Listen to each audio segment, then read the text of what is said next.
But let's see here. There we go. No, I still see me. There, now you're gone. Now it's just dead air. Thanks. Sweet. Welcome to the show. I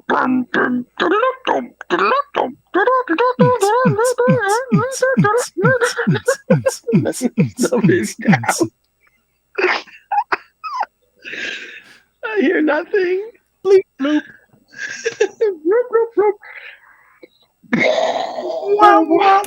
No, keep going. I'm going to pretend to DJ to this.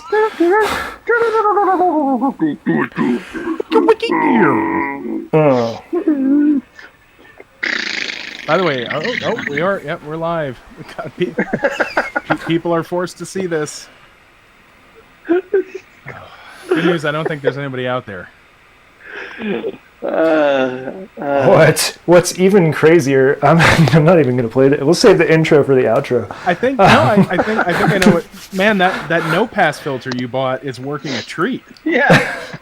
You put it on the master mix and everything sounds great. Yeah. Oh my gosh, Perfectly balanced. Like top 2 right there. I think Forrestine did a really nice one too at one point. Yeah, hi everybody. Welcome to What the Heck. That was completely impromptu, and I love it. So we have Egon and Robbie. Heck 7. We're probably going to talk about synthesizers. So you have Egon and Robbie? I think you said the names wrong, but that's yeah. Well, he said one twice. I'm not here, folks. Pay no attention to the man behind. Okay, Radiator. No, hold on. I got this. I have a thing for this. Hold on. Is that? I think Radiator entered his name wrong. It should be Robbie, if I remember right. No, that's definitely not a thing. All right, cool. Introduce yourself, starting with Radiator, and who are you, and what's a cool recent trick you learned? Oh, well, hi, I'm Radiator, living out here in the Midwest in Cincinnati, Ohio, and I have a compulsory addiction to buy modules.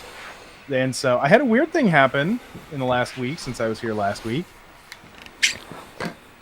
Did you sell a module? Oh, no, I don't. That's blurry. Cassette tapes? Are we looking at blank cassette tapes? Ooh.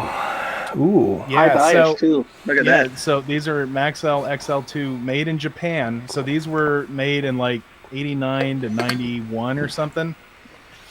Yeah, so I may have wound up with a Porta Studio 414 Mark II, and I have a thing. I have found a fountain of Porta Studio 414s that literally in the last week, I bet you 7 have sold between 150 for some that are kind of beat up but functional to 300 for pretty much pristine new in the box. Okay. So those Tascams are great. I'm keeping that a secret until I've collected a 424 Mark III, and then I'll let the cat out of the bag because it's pretty amazing. So cool. Yeah, I got it yesterday and just had so much fun. I ran the syntax through it and just turned everything to 11, and boy, I feel like somebody should actually make a module for distortion that's just the Tascam like front end. Is that what you're using it for? You're just driving those preamps at the top and just cranking it? That's what I did, yeah. So turn the preamps like up to mic level, and then through the faders, all the way up, and then turn the volume on the syntax all the way up. So I mean, it was going hard. All the lights were red, but man, it sounded really good. That's so good. That's so good.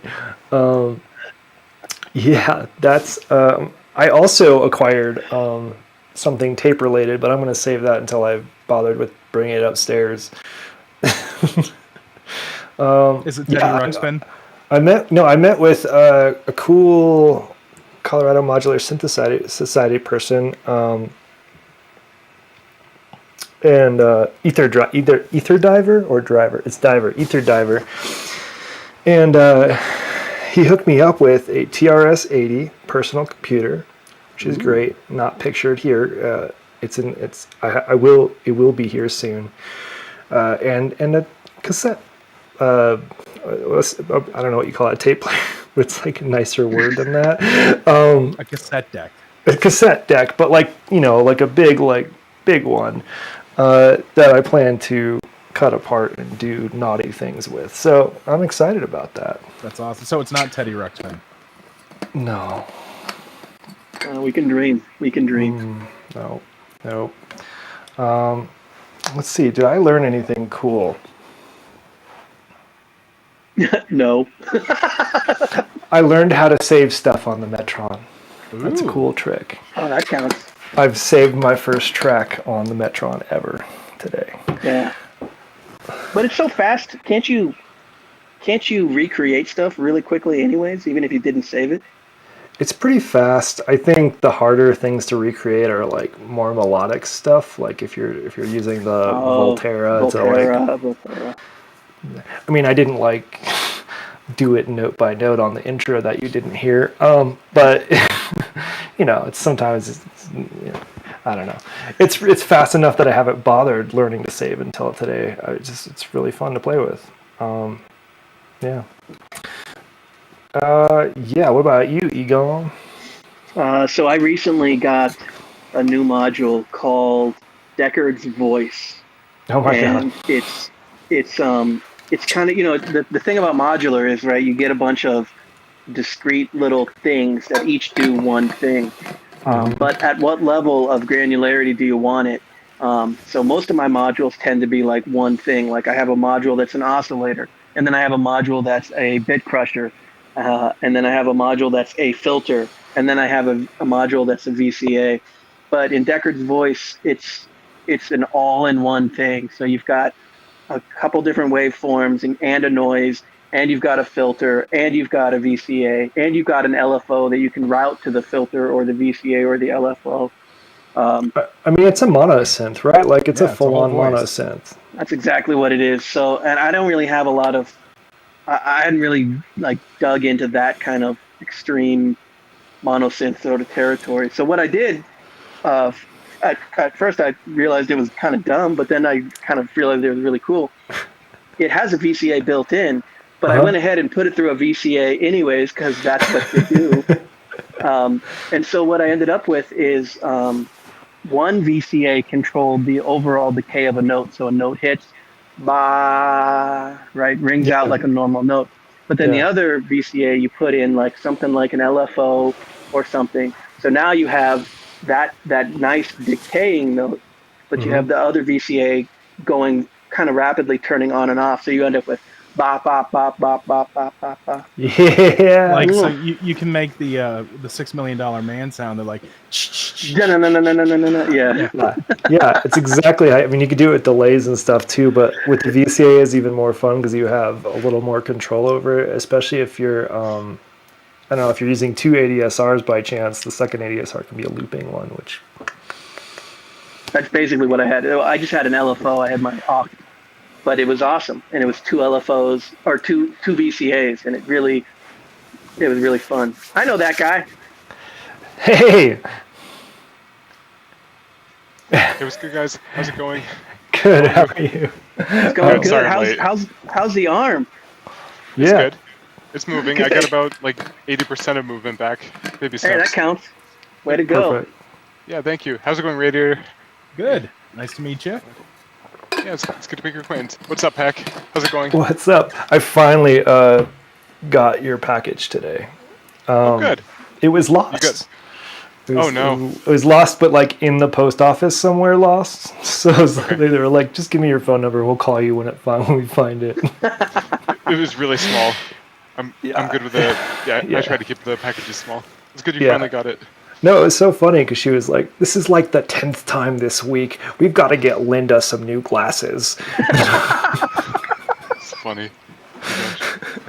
I love our post office workers here, by the way. They're like my favorite people. So we're just doing intros. Who are you and what's a recent trick you learned, Benjamin?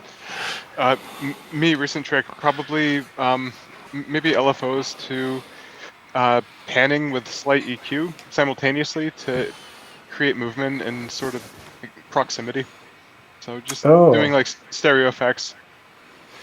Playing a lot with stereo. Like, Okay, so LFO on Modu- panning, right? modulate and also on EQ simultaneously. So Same you just LFO or change the different LFO? same LFO. Yeah, Okay, just making it share okay. it. Yeah, sort of brings it closer and further away. Just getting into proximity. That's cool. That's cool. Yeah, I've been playing a little bit with that. I mean, the Icary was my like first stereo anything, and once I got to stereo panning, it's been on like stereo panning duty like the entire time since I did that. It's just the funnest sounds. EQ though, I haven't played with. I'd like to play more with that. I mean, beyond like low pass and high pass filters. You have to be subtle. Got to be subtle with it. It gets out of hand quick. It's easy to go too hard. It's just a filter with a static cutoff, right? Mm-hmm. So you could make your own EQ by using a bunch of filters and not setting the cutoff where they belong and never modulating it, I guess. Right. Like sort of narrow bandpass filters yeah. But don't do that. That's a waste. One of the things that always bothers me, and even regular filters, like when I try to play with that stuff, you end up getting these positions where you feel like the signal is like sucking on one eardrum and pushing on the other, like where the difference is so great between the two. So I've not had a ton of luck messing with that stuff, and it should be right up my alley because that's like a great way to add texture. It's kind of like, I know what you mean. It's that same feeling when you roll down one window in the car, but not two. I know exactly what you mean. I get that feeling also when people like crank on like compression. Like if they go like a little overkill with drum compression, it just like something is just wrong with the sound that hurts me. Like the similar like pressure thing. Yeah, people really like that compression on the drum, the kick drum, and I mean I like a little bit of that, but if you do, sometimes people go like so extreme with it that it's like I don't know, but it's not my personal preference. I'll be honest. Yeah. Now sidechain on the other hand, you can go as hard as you want on the sidechain, and I'm okay with that. But, sometimes people go, no, it's a stereo, and I feel like I'm on a roller coaster. Yeah, that's me. I'm sorry. Especially with the Oct is like my new favorite LFO because it's just always on doing its thing, and I don't need to mess with anything. And it's 4 HP, and you've got 8 LFOs. It's like it's going to be used. One of those speeds is at least one is going to be useful all the time. Yeah, it's awesome. Like I actually kind of want to get a third.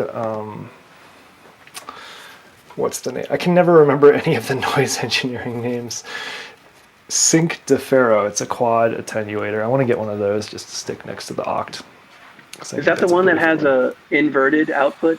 I'm confused. I think that's the Lapsus Os. No, this one's got 4 attenuators and essentially acts as a quad mult if you only plug in one thing. Everything's normal. Yeah. Does it have faders? I forget. That's the Lapsus Os. That's the Lapsus Os. Okay. No, the Lapsus Os is also on my list of things to play with, but not right now. Fun fact is it's the hottest module in my case. Because it's over the power supply? Yeah, like no, I was so I have these Pittsburgh structures, and I noticed they were getting really warm, and for other reasons in my life, I had access to a thermal camera for a while, so I took a picture of my case, and like Lapsus Os was just like en fuego. I drilled a bunch of holes in the cases and tried to do active cooling. It actually didn't make much of a difference. So wow. Yeah, mine are definitely the Javelin ADSRs. Like just by feeling it from my hand from behind, like I don't have to touch it. You can just feel it radiating heat. I don't know why they're so hot because it's like an ADSR and a VCA, and I don't know, but it does. It puts off a lot of heat. Yeah, I guess we could talk about Super Boost stuff a little bit. I'm a little super burnt out on Boost.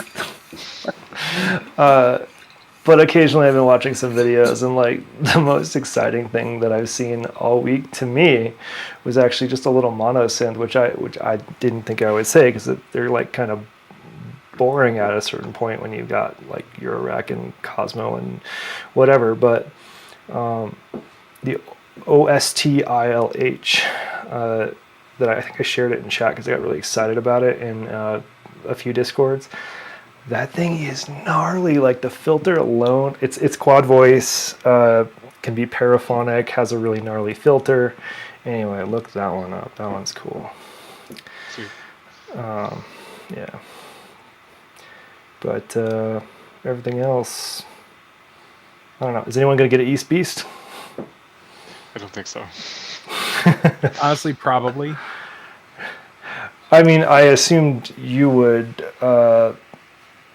because you collect all sorts of cool modules. That's the only reason. I was also really hoping you would, because I want to see what the inside of that little case looks like. Yeah, that's going to be interesting. I don't know. There was one demo by, and I'm sure I'm pronouncing this wrong because it's German, but in American it's pronounced Bondu on YouTube. Like I said, I'm sure I'm mispronouncing that and would love to be corrected.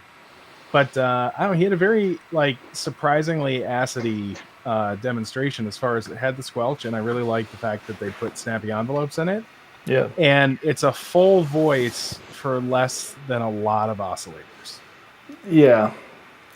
That's true. And I like some of these full voice modules. Like that's relatively small for full voice. And there's a few I realize I have myself, like the BIA and the Manus Eteritas are like, they're full voices. Like you only need a gate and like that's it. Pitch, yeah. Yeah, like it does the trick. So also the East Beast has this weird little idiosyncratic. Yeah, idiosyncratic sequencer that I think could be pretty fun as well. Yeah, it's kind of like it feels like a normal sequencer until you want to change something that you did, and then it becomes really weird. But that's like Happy Accident City, right? Like all kinds of weird. You kind of just got to roll with it. It's not a bug; it's a feature, and that's kind of the fun of it. Yes, for sure. I was looking at it maybe as a buddy for the soft pop that I won't sell ever. But it's kind of the opposite. It's kind of like the mirror, the dual of the soft pop, because the soft pop makes all kinds of weird, over the top noises. East Beast sounds like very normal. Yeah, bread and butter for large values of normal. Right. So it's your Mel Gibson to Danny Glover. Oh, what a great way to sum it up. Yeah, it's the Jane Curtin to anybody else who played opposite Jane Curtin. These references are lost on me. She was an old SNL. And mine was Lethal Weapon. Yeah. I got yours.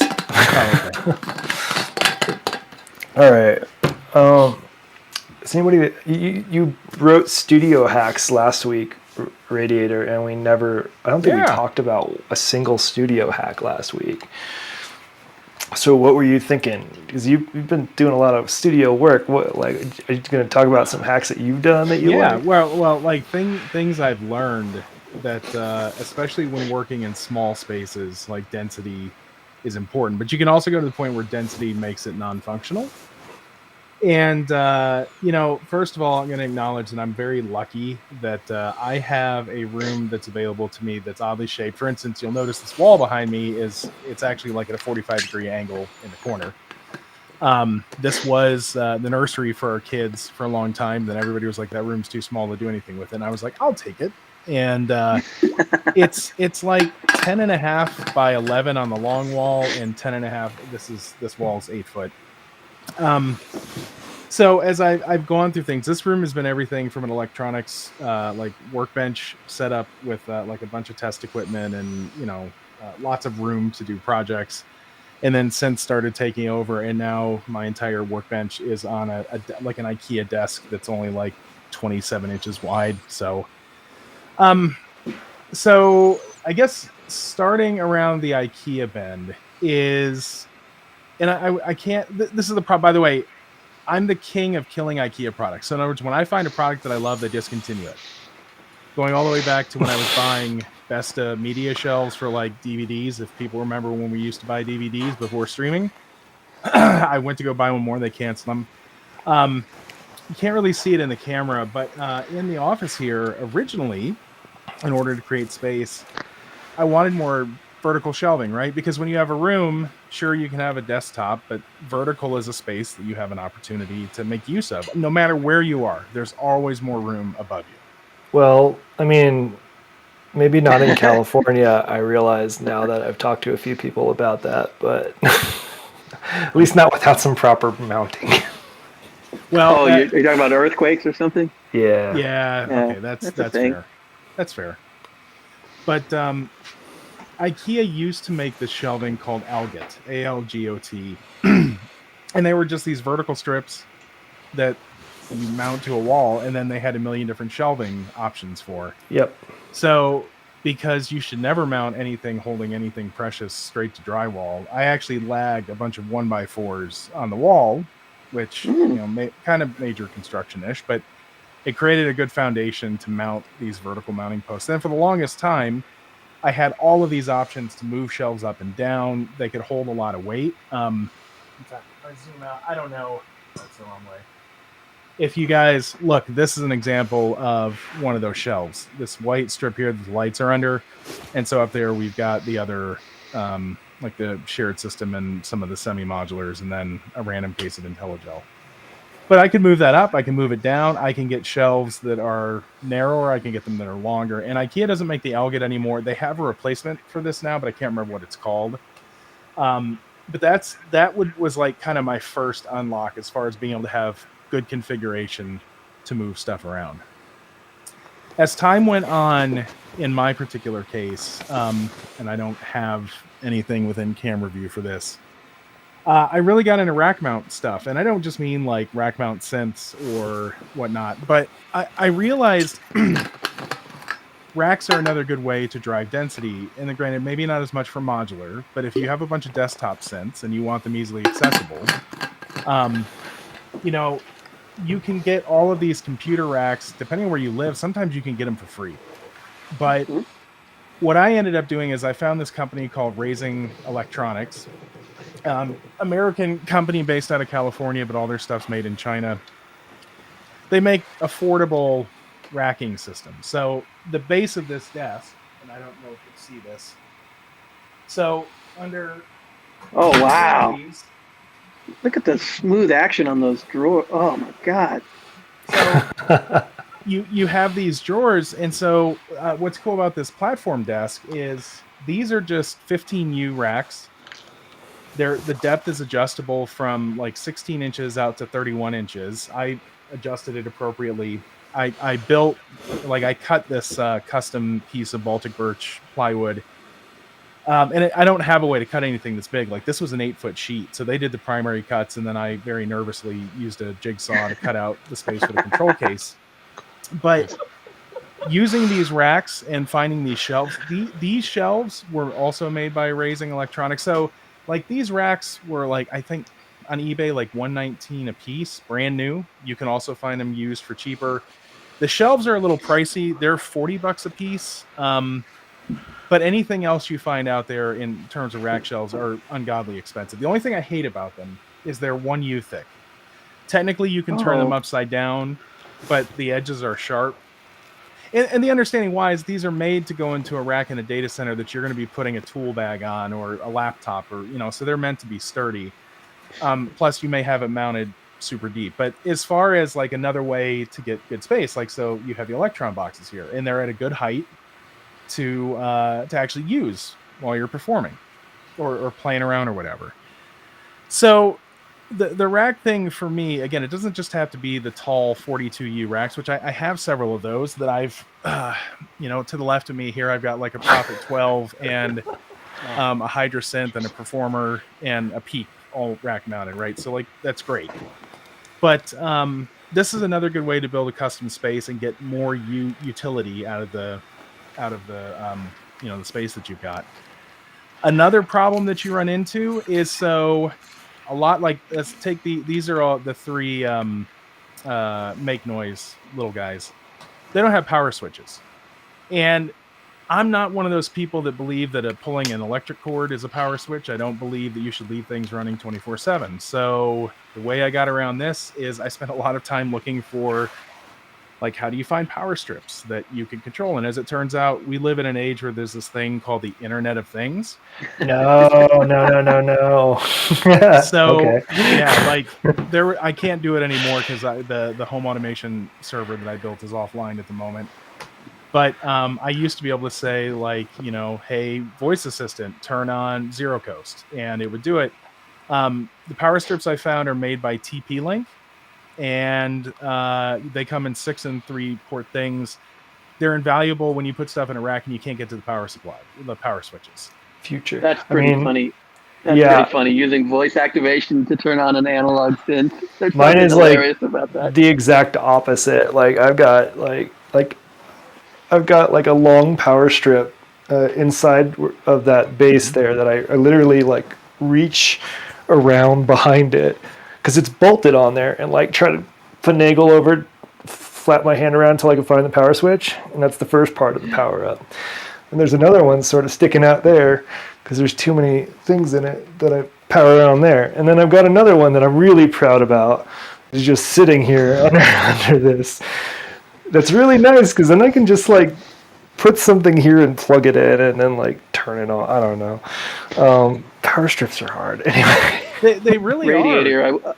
I will say one thing that I agree with you on is the how cool it is when everything has a home and has a place, like with the rack. Now I don't have, I have probably I have a lot less stuff than you do, just even in frame right now. And I mean, party at your house because there's a lot of cool stuff that I want to play with in the background. But I get it. You want everything racked. I'm like a big fan of. I only have a 9U case, and I have my mixer and my sequencer and all my effects in the case as well. And I mean, it's a little bit different than exactly what you described, but in a lot of ways, it's the same thing. It's everything has a home, everything's racked, everything's in there, and it's really cool to just have a home and not have it kind of floating. And honestly, like, my wife jokes with me that keeping this room, which I'm actually in the process of going through the 5th major reconfiguration, because every time I think I'm out of space, I get creative. And so the most recent, well, again, you can't see it. There's a closet behind me that we took the door off of, and I found out that the racks that I'm using are exactly half an inch narrower than the width of that closet. So I can stick 2 in the closet on the wings, just enough room to walk in, turn to my left and turn to my right to manipulate stuff. And that's the thing, is like, just, and it's, for me, it's all ergonomic. It's not about just dumping stuff. Like, it's all positioned in a way that I could still comfortably use it. And now, keep in mind, we talked last week, I'm not a keyboard player. I mean, again, I have one because you're supposed to, but I'm not a keyboard player. So I'll sequence something and then walk over to a rack where that synth is, that's across the room, and I'll do the sound design portion of it while the sequence is playing. And I just keeping your eye out. And once you understand some of the storage stuff, like, you realize, like, well, what are wall-mounted shelves? And you can start looking at other places than IKEA. But IKEA has been very, very, very, very good to me for the majority of my synth storage needs. They have another thing called the El Varley. There are 2 versions of this. There's one that mounts to the ceiling, or there's one that comes in a frame that you can build. What's cool about it, though, is they sell shoe shelves, which are at like a 40-degree angle. And so if you have smaller keyboards, like oh my gosh, a Base Station 2 or an SH-101 or even the Sub 37 and a Pro 2 fit on it. Like, it's 33 inches wide. It's a great way to stack keyboards up for way less than importing a Jasper stand.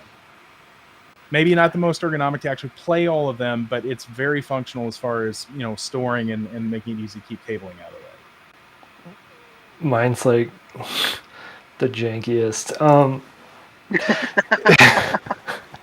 This thing I'm really proud of, but it's just a shelf, like, just a shelf on studs, right?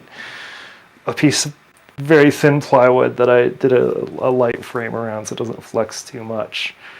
And then I put some rails on it, and it holds things like pretty good. Like the Korg is like pretty much vertical, which I love, but it's not going to go anywhere. Like it just wants to go back. I'm a little more worried about the mixer. Like I feel like I need to attach that better because I tend to walk around with headphones, and like if I'm not careful I could face plant that like down.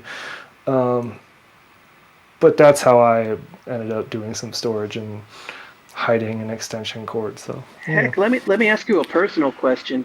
I know you've had that big, heavy, old school CRT oscilloscope for a long time, but now I'm seeing what looks like a television screen that has a oscilloscope on it. What is that? yeah, that's new. Because I've been asking about a CRT, particularly small CRTs, for a while, and I finally got this bad mamma jamma, the Magnavox TV/VCR. How is he getting the signal? That's a good question.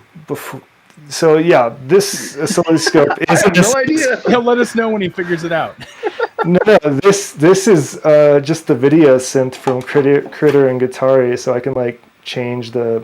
Oh, okay, cool. So, like some of them are percussive, so as I do more transients, you'll see it change. Yeah, we can't really see that. Let's see it. Well, yeah. Anyway, I've been wanting That's awesome. something like that for a long time, and I like it. I just it's only temporarily there because my MS-10 is at the Synth Doctor to be fixed. Okay. Yeah, but it'll show up at some point in an actual video with some actual music. I should have just cut to a video of that while y'all were doing the intro for some visualization.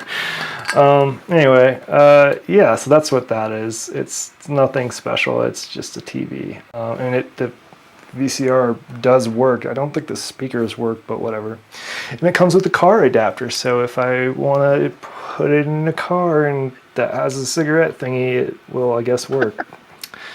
I mean, I can't wait. So I mean, that means it'll run off a 12-volt source. Mm-hmm. So get your big old USB battery bank in one of the power the PD cables, and you can throw that thing and a little micro case someday that you're in wind up building and climb. I don't know. You just gave me an idea, right? Like go climb right? Mount Herman or something. I got a buddy that lives out that way that climbs that all the time. You can take your synth up there and your CRT and do your Dawless jam and you're good. That's not really my style, but I will make a car Cosmo module because it's 12-volt, right? Like I can just make like the push-in, like get that adapter, plug this right into the TV, and it's powered by Cosmo. Boom.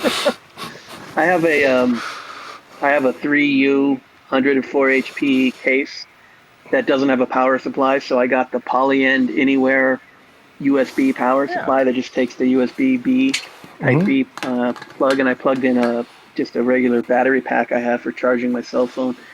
And I was patching in the car while we were just driving around, and it was kind of awesome. It was kind of really cool to experience. Like I drove somewhere, and my wife went in, and I stayed in the car and played with my synthesizer for a little while. It was awesome. I highly recommend it.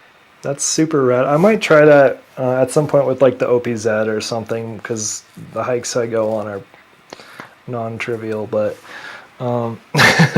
it might be nice during a lunch break to break it out and play and listen on the little crappy speaker, which I actually do love the crappy speakers that are on some little mini synths. It's totally fine.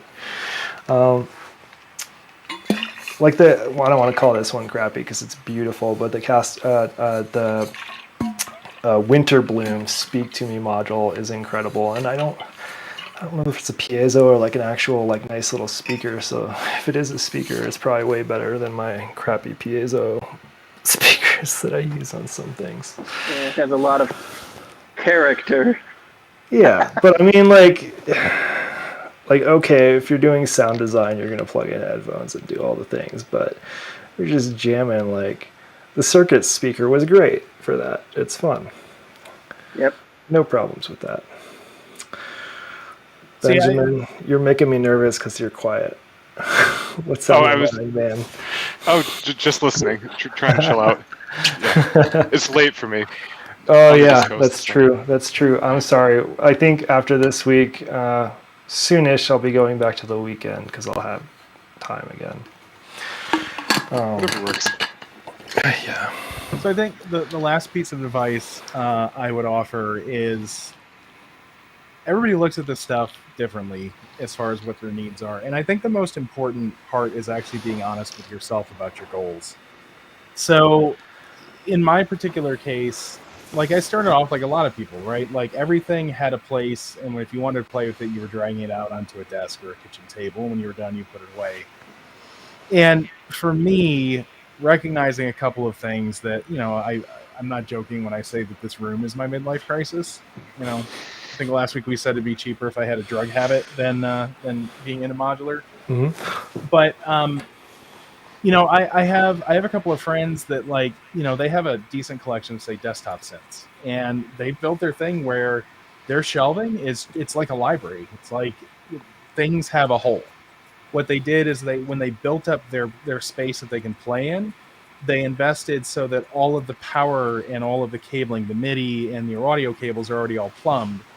Because the one thing that, if you do this for a while, people are like, man, I don't want to, spend time hooking it up because by the time I get everything hooked up, I've lost the vibe or whatever.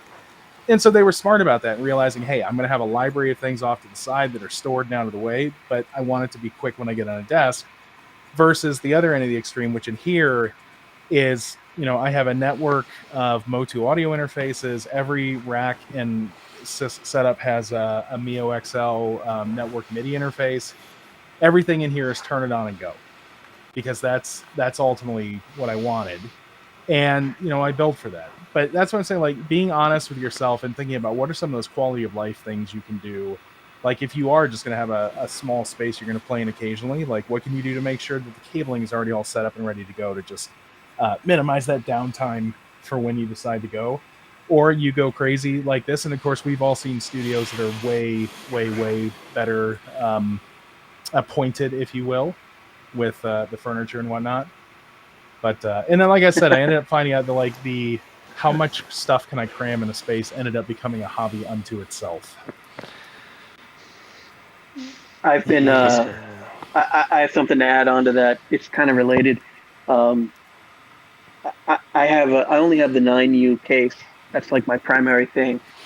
104 HP 9U, and it was a lot denser before. I had a lot more stuff, a lot more modules. But then I got this new module called Deckard's Voice, and it's pretty big. It's like 40 HP or something. So I had to make a lot of hard decisions about what to pull out because I was already at capacity. So I ended up pulling out a lot of different modules.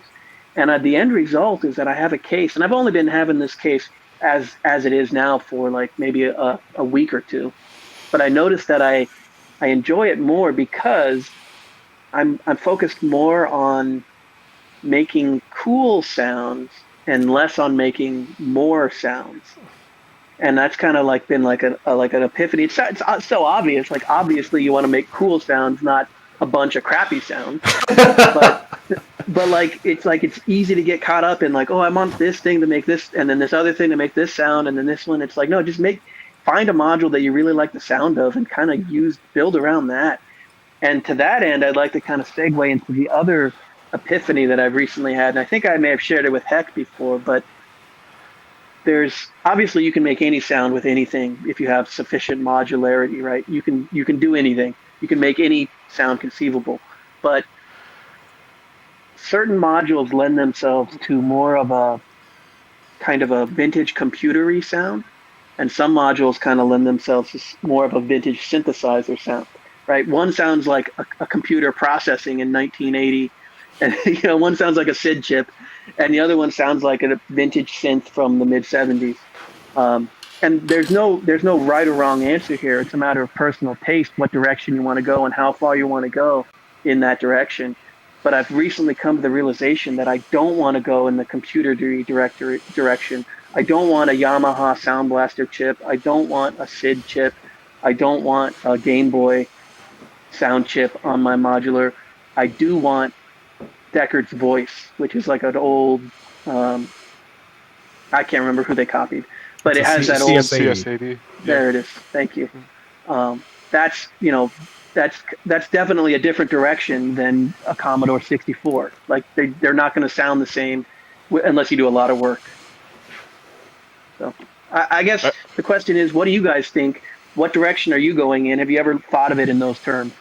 I think you're going to end up with both the SID chips and the analog rich old school stuff. You're probably right, because when you listen to like a SID Guts module, it sounds dope. You hear those wild timbres that come out of it, and you're just like, I want all of this. It just takes one demo where someone uses it in a way that you might use it, and you go, oh, I gotta buy that now. Like, that's all it takes. Like that synthesizer I was talking about earlier, like this quiet, sort of mild-mannered spokesperson is like talking about this thing he built. And he's like 15 minutes into the video or 10 minutes in or something, right? Like just talking about what its capabilities are. He's like, oh, I guess I can show you what it sounds like. Blah, blah. Like flicks the thing on and just like, whoa. Like, oh, you made a nice thing. And like, I don't know, like I've come to some similar realizations as you, Robbie, but I feel like Benjamin's actually the rightest one. Anyway, so like I like the sound of vintage analog oscillators because they're unstable. Like they detune themselves so I don't have to, right? Like that's a feature for me. Like you can get some gnarly stuff. Like if one of them stays a little more in tune than the other one, wonderful. But I'd sort of written off FM like altogether because like any experimenting I've done with FM, like I either end up with like a one-time use really cool sound, so like angry robot sub scream or something, right? Like some crazy sound, and I make a little track out of that, and that's great fun.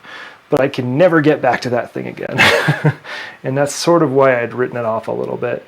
And bell sounds are cool too. I've used them. I think I used them on like the Carol of the Bells riff. I did, but obviously.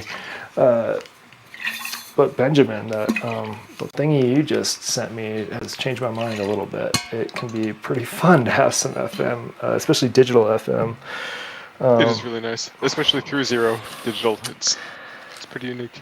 Yeah, so the through zero, the Godspeed oscillator, which I'm very happy with right now. So I don't know. So I think my opinions will just evolve and change over time because, like, yeah, sometimes I want to do chip tuning things, sometimes I don't. But yeah, I don't know. I hate to sound like a shill for Make Noise, but the DPO is excellent if you want analog FM and a folder.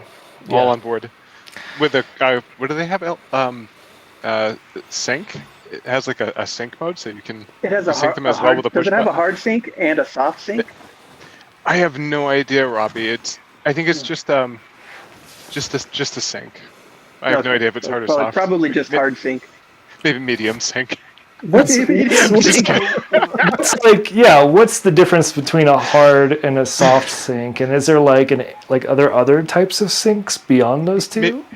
Maybe soft sync just has like harmonics, and hard sync is a little bit stronger of a pitch. Like it follows the pitch identically. I can do it, but I run a high probability of being wrong. But I'll do my best. One of them is I think hard sync is when a trigger arrives when the voltage goes high in hard sync, it instantly restarts the waveform, so it instantly drops to zero, and the waveform instantly begins again.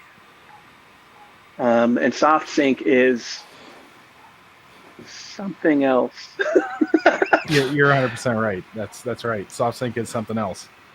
Is soft sync where it's so like on my oscilloscope, it does a pretty good job sort of determining the frequent, like it shows me the frequency in a single spot. Like it does the thing where it chops it at just the right spot most of the time. And I feel like that's probably closer to soft sync than hard sync, because hard sync, I almost wonder, like if you've got a complex waveform that actually has multiple peaks, I wonder if it's syncing on each one of those peaks. So according to Chris at Learning Modular, Love that guy. Yes, so you're right about Hardsync. Basically, is that it's causing the following wave to reset, which basically ends up in a tear. And full reset of the waveform. And then soft sync, they only reset when they're kind of close to having the same period. So the following waveform finishes its cycle more than it would in hard sync. Yeah, there's something about soft sync, like reversing the direction or something like that. I don't. All I know is I prefer hard sync to soft sync.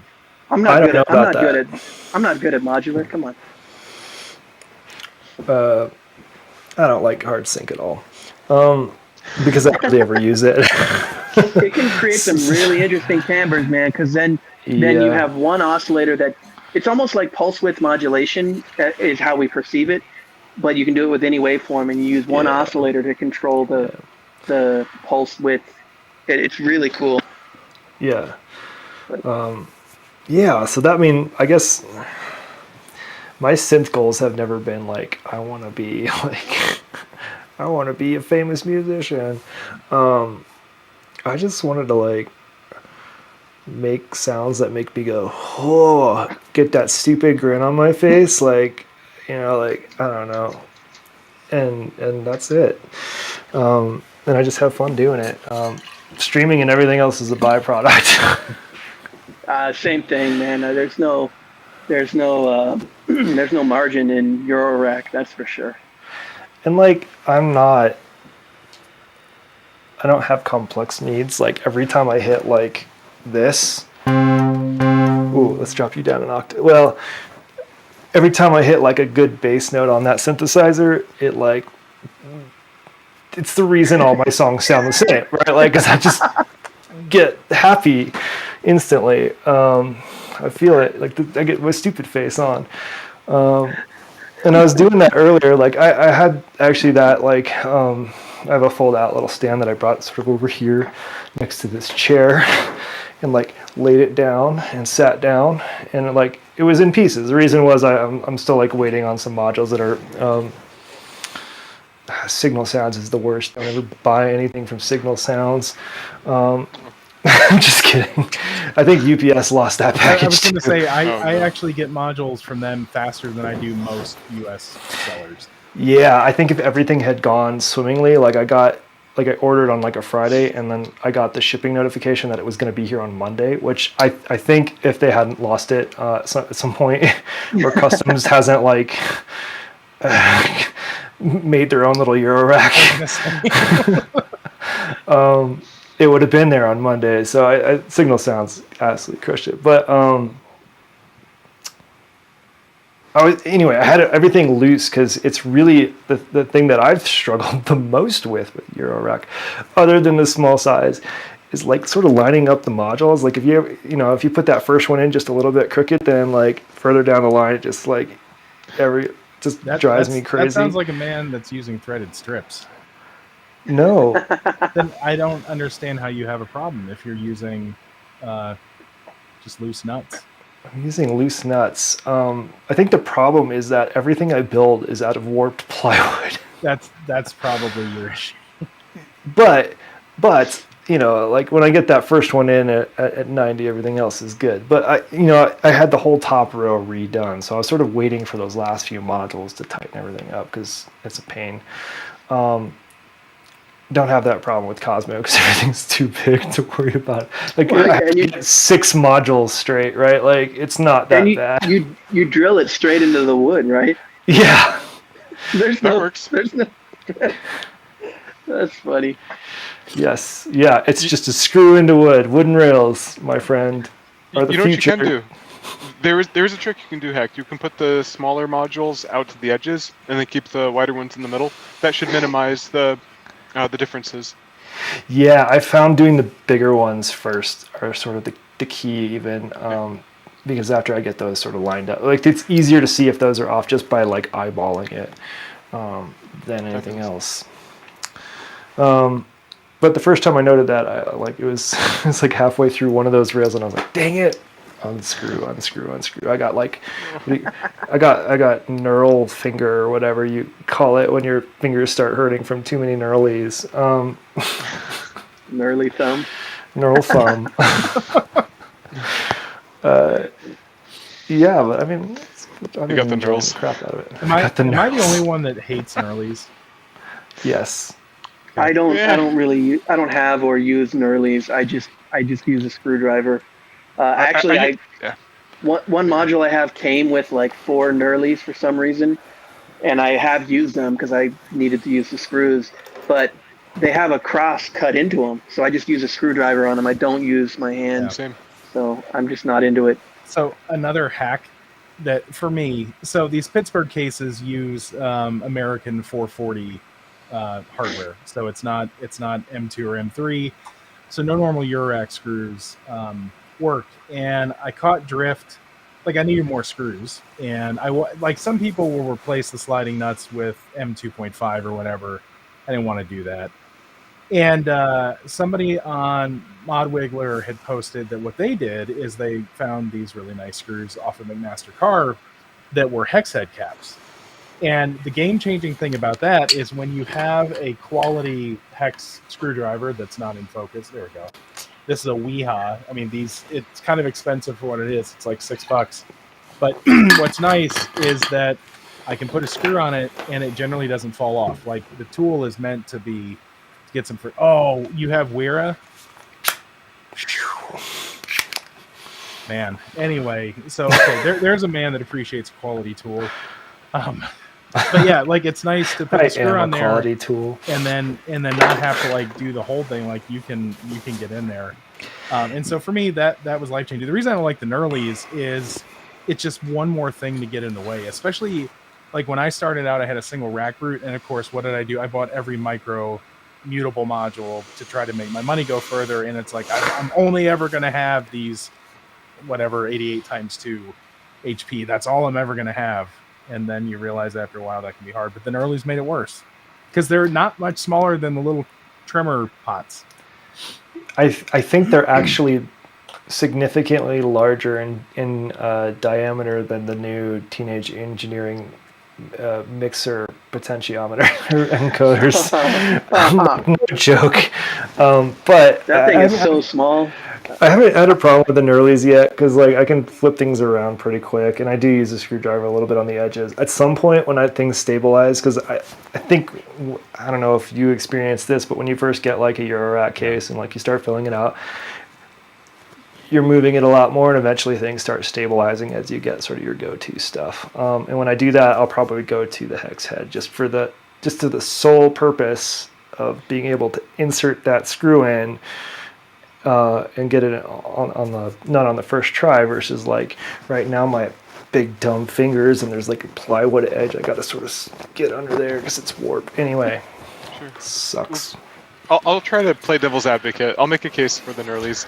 They keep the screwdriver tip away from the case, so it's less possible damage than a conventional screw. The other case I'll try to make for it is a magnetized tip, so that can keep the screw head. You know, there are ways to sort of get the best of both worlds with knurlies, but you know, I definitely think the screwdriver is easier with knurlies than going in by hand. Yes, you know? and that's why I use this. Pre-patched.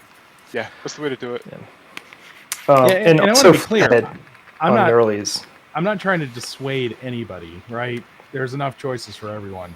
Just saying why I don't like them, why they don't work for me. Like, if they work for you, I salute. So continue on. I'm not like starting an all-out war on knurlies. They're good for like single row skiffs. They're really nice because then you can get your hand above it and below it. Well, and to your point, I've got a little 4MS pod it's a utility pod. So for a while it was set up that like if I was tuning oscillators, it had like my precision voltages in there and Mordex, right? So like for that, Nerlies are perfect because I'm going to be swapping things in and out of it. So I still have a Right. small 10 of them around here somewhere.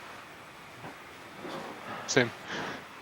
I think there's like like to your point, there's only like 2 modules I think that I have where Nerlies are sort of in the way. Like they don't really get in the way of the cables because of the way, I mean, none of my cables are short and none of them are right angle. Actually, that's not true. I just got 3 gifted right angle cables. You're welcome. Four from that person, and I very much Very appreciate welcome. it. Of course. Anything for you. So I haven't really experimented. They're in there because I'm out of cables, but I haven't played with them too much to like get a feel for them. Anyway, my point is they're not really in the way outside of there's 2 modules, the MS22 and the muscle, the Yeah, Oh, the that compressor. VCA thing, right? compressor. Like, where the knob is just too close to the knurly, right? It's actually, I think, just too close to the top in general on both of those because you can sort of hit your finger on it. But Yeah. also the MS22 is not mine. That is a Bartok lens, so thank you, Bartok. Aw, that's sweet. Yeah, I sent him 100 grit. We swapped for a minute. Yeah, that's another fun thing I'm enjoying about Eurek is like I can just like send people mod and they'll send me. It's really fun and you trade things like Cosmo. Like there's like 10 other people in the North America that I can trade with, and they've already got them. How are you liking 100 grit, Heck? You enjoyed it while you had it? It was okay. I had high hopes for it, and I played a bunch of different things through it, including some like I'd put Cosmo stuff, different waveforms, all sorts of stuff, and it's an awesome module. But ultimately, I also had the Trash Master, and I like if I'm comparing 2 filters / distortions, the Trash Master is the one that I felt fit what I like to do the most. So. What was it? Was it brighter? A little Yeah, bit more it's a lot top end? brighter.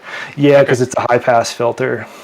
I think is the thing, and something about it is just like kind of gnarly in a good way, like very cheesy. Like everything becomes a Daft Punk lead, like Fun. instantly. Like that's the sort of point of the module, and I really like that. So that's why that went out. But the 100 grit I really liked, and I was actually really surprised by it because you don't quite get an idea of what it looks like or how it feels from like in use from videos as much. And in this case, it looks like there's like in most of the panels, it looks like there's like the brass bits are like half spheres or something like right on the panel, but they're actually just like full sphere brass knobs on the end of bolts that stick out a little bit from the panel. So like they stick out a lot more than they look, and they were pretty fun. Like you get that like circuit bendy feel playing around with that, where you cross them, play around with them, use some wires, and it kind of glitches out in a really nice way. So that part of it was really cool, and it's well built. Yeah, The it's like distortion. Oh, go ahead. Sorry. Oh, sorry. I was gonna say it's like an instrument and an effect all in one with the touch plates. Yeah. And even the filter itself is really nice. I think the thing that I was least happy with was the actual filter, and I think if the filter was a little gnarlier, maybe a little different filter architecture, like MS-20 or 10 or any of those that have like higher resonance and like a less smooth peak, I think would play well with that distortion just a little bit better. But yeah. I'm sorry. What were you gonna say, Robbie?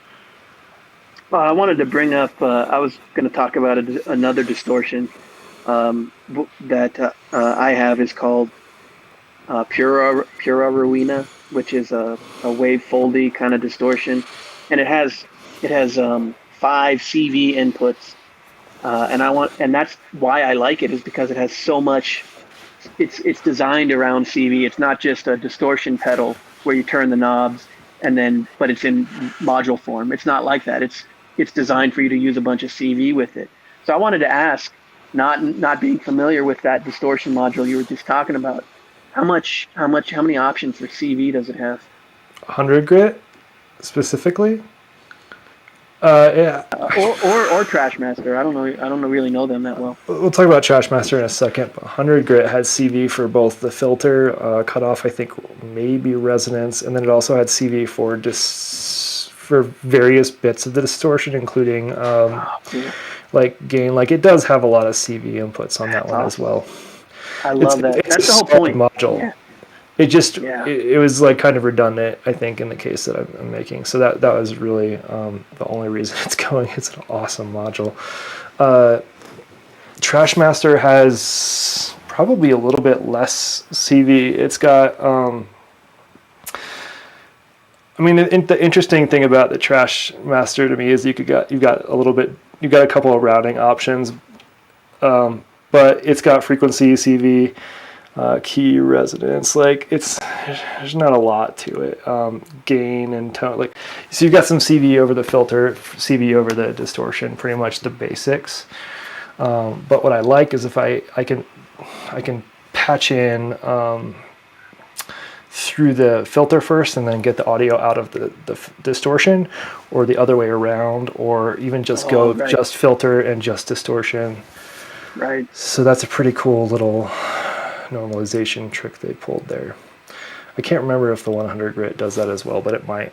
I know the 100 grit has two outputs, one for distortion and one for filter, so you could do some mixing there as well. Very cool. I love Yeah. it when distortions are designed with modular in mind, instead of just being, well, you put the input and then it distorts it and then you've got an output, and it's like, I mean, that can be cool too. But I mean, like, that's all that I the whole have in my point- Cosmo. yeah, but that's the whole point, is like to have some CV over stuff, you know, and just do weird CV with it. That's what you want to do. Yeah. I want to get a little weirder with what I've got. Like, I think the Metron is cool, but I'm already planning out like what the next steps are for that case. And I think probably what's going to happen is I'm going to go for something a little more basic in terms of sequencer. Like the Evil Eye up there is just basically like an 8-step sequencer. Something like that I think might replace the Metron that has specifically controls for each step. Because while the Metron is fun, I find myself using Volterra more, and that one's a little bit annoying to like modify a specific step, that kind of thing. So maybe like a Moskwa, or the Moskwa, and then like Octone or something. yeah, that's another one. And then there was a shoot, hold on just a second. Have you ever thought about Varigate? That's a little bit different, but it can do CV or triggers, but it has faders instead of knobs. Yeah, and I was also looking at like voltage block is kind of what I'm looking at, like that kind of a thing. Oh, I love my voltage block. I don't think that's ever going to leave my case. Right, and it's not in black, so I can't really consider it thoroughly, but there's a similar thing. I got a black face panel on mine, man. That comes in black. You can get a dope. Mine looks like, not only is it black, but it's written kind of like Make Noise. Well, then my search is over. But I was also going to mention I want to give honorable mentions to the Ladek S280, because that is pretty much the same as what I've got up there, and I love that for sequencing CV specifically. Like I love sequencing CV as far as sequencing actual tracks and things like that. I think my Hapax does the trick. And another point to getting weird, like if I have a CV sequencer, there's no reason I can't use that to do like sequencing, pitch, and all that other fun stuff. So I think I'd rather, instead of being redundant with the Out of curiosity, why not the Muck Slicer? I haven't looked at it too closely. I mean, it's 8 channels. You have sliders for CV, plus you can get gates off of it. A lot of clocking and clock division options. You can chain them together, and now they've added specific gate modules that can work with it. And it only comes in black. Yeah, it only comes in black. It also has a bidirectional 8-to-1 or 1-to-8 sequential switch. Yep. With what else does it have? Ratchets. You can actually ratchet the steps on the gate outs. And you can CV control whether or not you're ratcheting. Mm. Like you Oh need yeah, to go, right. You put it to 0, right? Yep, and you need to go watch Ben's video on it because it is. I built one, and I loved it, and realized I wasn't smart enough to use it, so I sold it on. But that's the other thing too; it's available as a kit now. It's a very dense through-hole build, but I mean, I had no issues with it. I would highly recommend you take a look at it, especially now that they've added all the add-on modules and the fact you can chain them. Like it might be right up your alley. Yeah, I'll take a look at that. That's actually really appealing now that I'm looking at it. Maybe a pair of those might be really good too. I don't know if I would chain them because I really like 8 steps. I think it's really solid. They're onto the 4th revision of the board by now. That Yeah. was the most recent one. So, Jose and Manu, Epifaco, they're definitely doing the work. Nulling bugs and whatnot. Yep. And firmware updates were regular. I had a version 3 of it. But yeah, like I would I'm thinking about adding one back since they added the expanders to it and learning. Yeah. Because that's a funny thing. Just from my music journey from when I was a kid, like I remember like early Roland and Yamaha sequencers that you pretty much had to play in what you were trying to do. And again, I played trumpet and guitar. Like this didn't work on keyboards. But I got into step sequencing with software early on, so like I understand my vector. That's how my brain is wired. But I really want to get back. Like I want to experiment with like some of these really simple sequencers.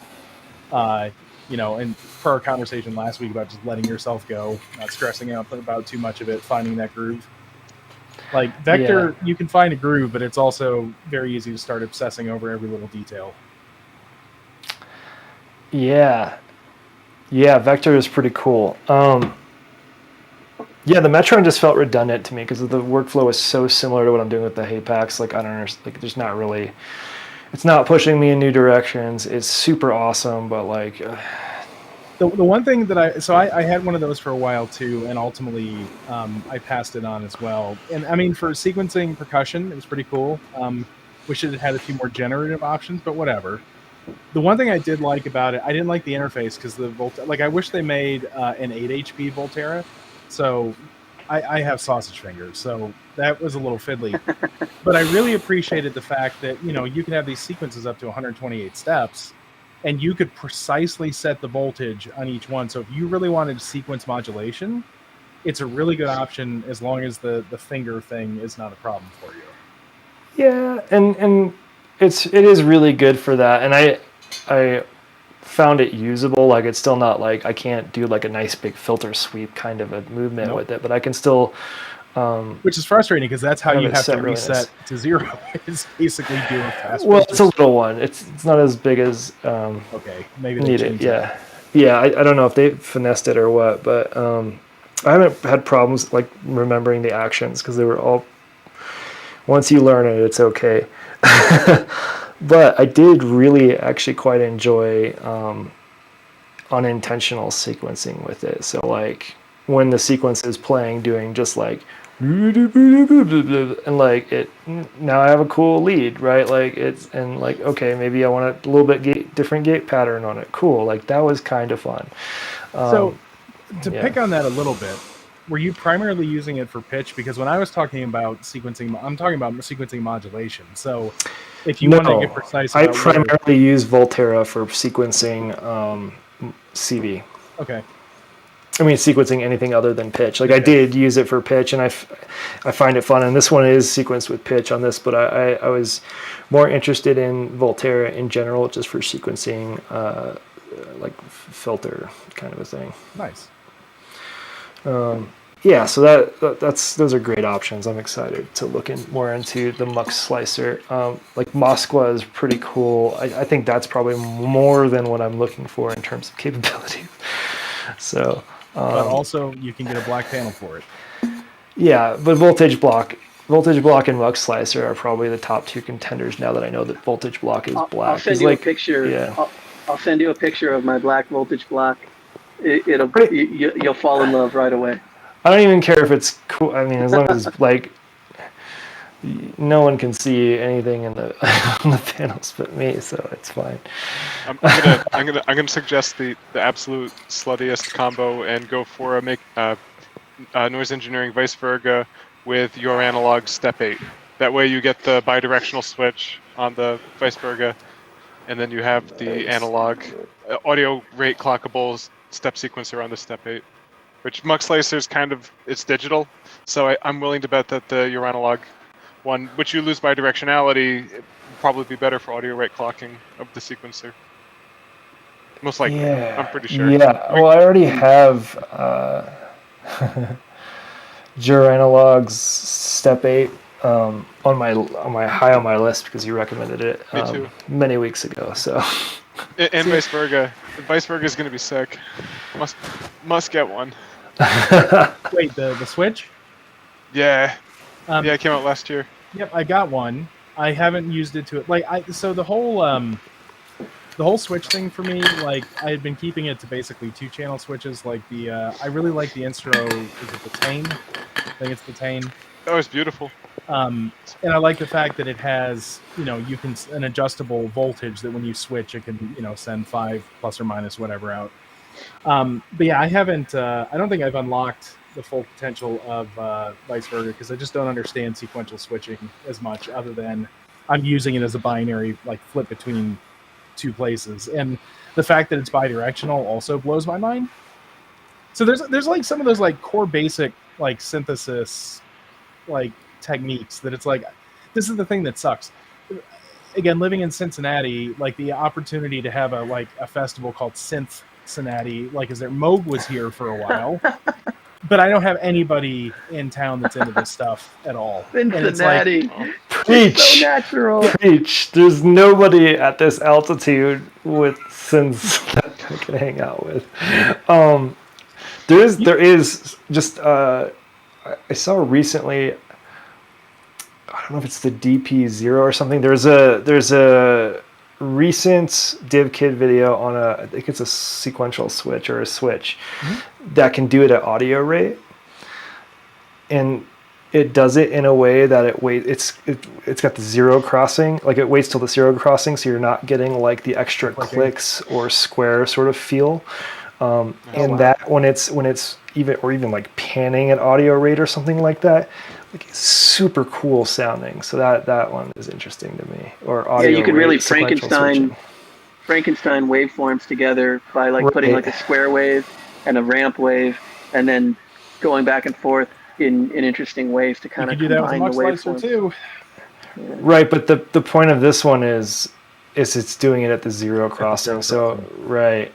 And that's the unique bit. And I don't know if the Mux Slicer does that or not. I mean, the Mux Slicer is already I'm going to take a deep dive into that this week when I'm bored at work. So I think, though, what I would say is in a future episode, Benjamin, you should do a masterclass on, like, some of these, like, basics, like the basic building blocks of sequencing.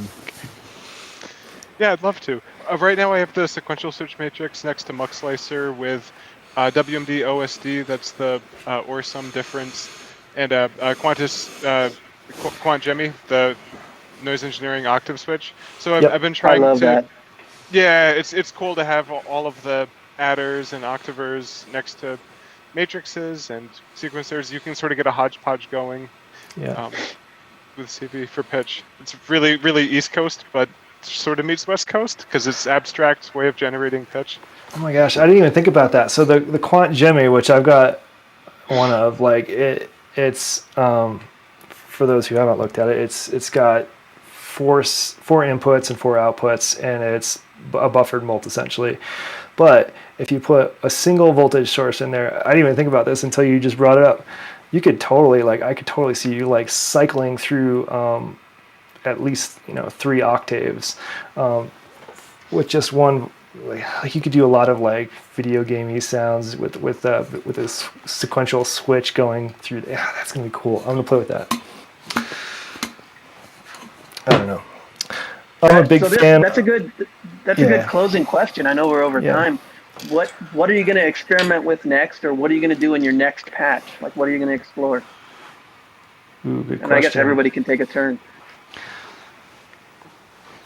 Well, I installed the endorphins Godspeed and the Did Kid mutes like 30 minutes before this started, so probably those. You know what? You know what Mutes is really good for, Heck, is for turning on and off clocks to Databender. Just getting it kind of close to it as a performance point is nice. Yeah, actually, I'm planning to use the Fractio Solum as a way to manipulate the Databender clock a bit weirder, or things like that. But yeah, that's a really good point. I'm using it currently in this particular patch that no one has heard yet. So I can hear the difference between like the side fold output, the even odd output, and like also going through I think one of the voices I'm going through the Crow filter, so I'm playing with different filters and stuff. So it's a way for me to like A/B test things or even combo. Like it turns out the even odd and the what's the other one? The side folds sound really good together. Yeah, here. Enough talking. I can just hit like loop on the. Let's hear it. Oh, Hey, we hear it. Right. is that This through is the Crow? currently no, Okay. because that's muted. But yes, I have all of these going. I can also go through these with the Crow. So if I switch to the even odd. But if I do both, it gets thick fills real up the spectrum. fast. It is Yeah, Big bottom. Big Yeah. bottom. yeah. But if I want to do the Crow, Hey, this is the Godspeed?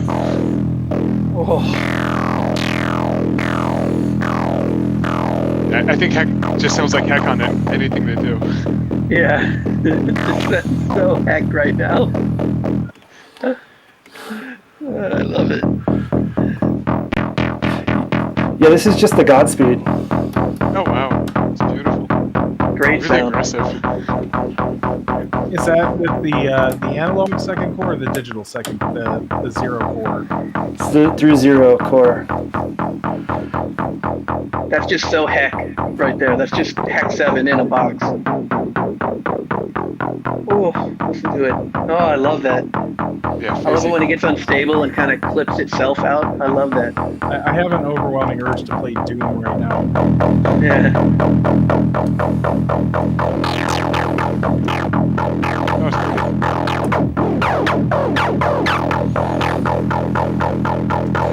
Anyway, I'm getting along Spaceships. swimmingly with this these new modules. Thanks for the demo. Yeah. It's really cool, Heck. I mean, when in doubt, just drop it down a couple octaves and it'll sound good, right?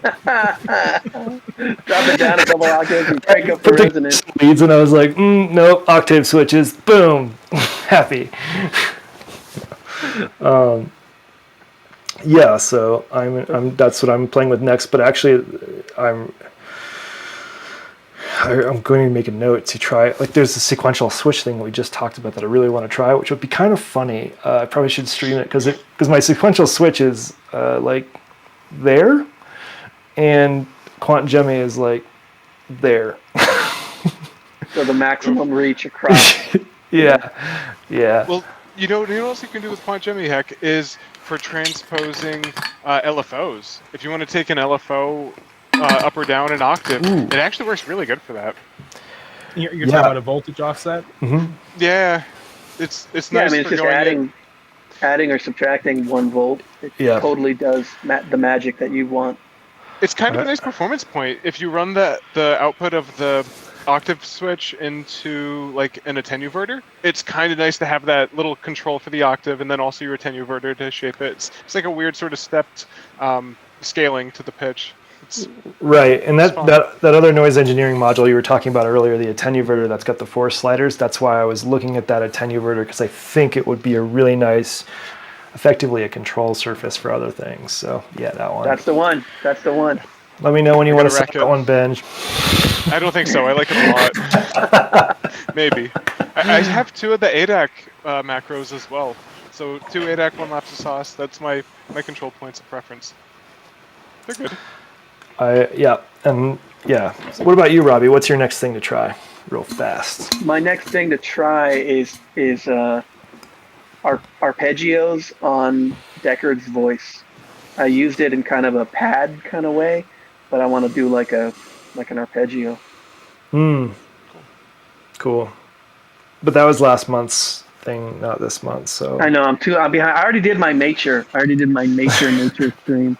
It was a slimy, haunted forest with like demonic tones. If you didn't see it, it was awesome. It turned out, I felt like in a lot of ways it was very atypical for me because I had kind of a drone going on too. I don't have to worry about watching them when they happen because I actually will watch through all of them like the week before I do the highlight stuff. So. Cool. Radiator, what about you? What are you trying next? Honestly, it's hard right now because I kind of made a commitment that no playing until I get this phase of rearranging done. I think the best videos are when you're like halfway through it, like halfway through the rearrange, and there's like cables and shit everywhere, and you're like, screw it, I'm just gonna like. Yeah, I'm just gonna turn shit on. Yeah. No, I mean, honestly, for me, I think it's going to be, and again, not in the rack, but continue to experiment with these Porta Studios. Because, I mean, I had one when I was in high school, and I remember I was everybody's friend because it's like, hey, man, come over and record. But I never tried to abuse them, you know? So, and like just discovering, you know, that warm analog tape sound is fun. Also, honestly, to tinker on them a little bit, to refurb them. You know, replace some capacitors. Yeah. The one that I have right now, like the blanking head or the erase head, isn't as powerful as it should be. What's actually cool is this one came from California and there was a tape in it. I should have actually brought it in and played the intro. It's like some band that recorded bluegrass music in California like 20 years ago. I got the tape was labeled "More for Me," so I think we'd probably get a name. copyright strike for that for something. Yeah, who knows? They may be super popular now, but yeah, it's that's probably the thing that's going to get time because that stuff's all set up to my wife's great happiness in the bedroom right now. So yeah, I need to do some reverb on a couple of tape decks. Not reverb, refurbishing. One of them was my only working tape deck a few weeks ago, and I was doing a solder stream, and normally, like, when I'm not there, I'll hit play on it and walk away. And this thing, like, the motor was like... You had it patched to an LFO. That's awesome. It sounded like it was patched to an LFO, so I was like, okay, cool, but, like kind of hard to listen to. This belt has perished, yeah. Right, yeah. So... definitely need to look into that. Yeah, I guess I could do it. Like bring that whole thing outside now because it's sort of portable, but I don't know. More portable than Cosmo. Yeah. It's pretty much the same portable as Cosmo, except for I need fewer boxes. Just the one box versus like 3. Also, I think Eurorack hopefully will eliminate my need for Mondo here at future performances in person. Wait. What do you mean eliminate your need for Mondo? You're going to get rid of the middle console? Well, Mondo is my name for this big, huge case that has a face on it. The face is down right now because I didn't want to scratch it up. But inside it was essentially a bunch of like foam, closed cell foam that I'd cut out and had places for like the pyramid and this micro freak and the mixer and like a few other things here and there, which was essential to like get there. But at this point, I think because there's a performance mixer there, I could probably bring like the Eurorack case, Cosmo case or 2, and the Hapax and be golden. Also, the MS-10 filter freed me up as well. I don't need to bring the MS-10 outside of the house anymore if I don't want to. Because it just has the nicest sound. The nicest. Anyway, love that synth. Hard pressed to find a synth I love more than the MS-10, and I've listened to a lot. It's because it's stupid. There's not a lot of controls on it. Like, anyway. We'll talk about the MSN later. I gotta go because I gotta do some homework. No joke. I gotta make a presentation tomorrow on poison, bug bites, and snake bites, and that kind of stuff for a wilderness first responder thingy. Oh, cool. Well, good luck with that, Heck. Yeah. Thank you for hosting tonight. It was fun to do the show. Egon Benjamin, it's great to meet you, and I look forward to seeing you again. Yeah. Good hanging out with you, Robbie. Be thinking See you about that every day. master class. All right, I'm gonna play us out, but like, Play us out, and we'll live Wait, comment over it. You're going to stand Thanks, there everybody. and pantomime, and we'll play you out. this took too long to hit play before. Let me get going before things get. Oops, that wasn't even the right button. Hopefully I didn't. Oh, here we go.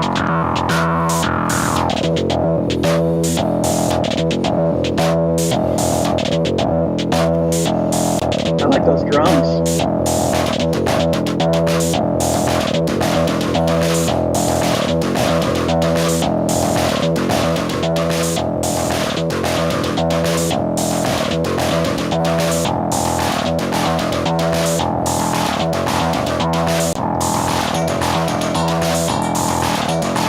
Oh, yeah.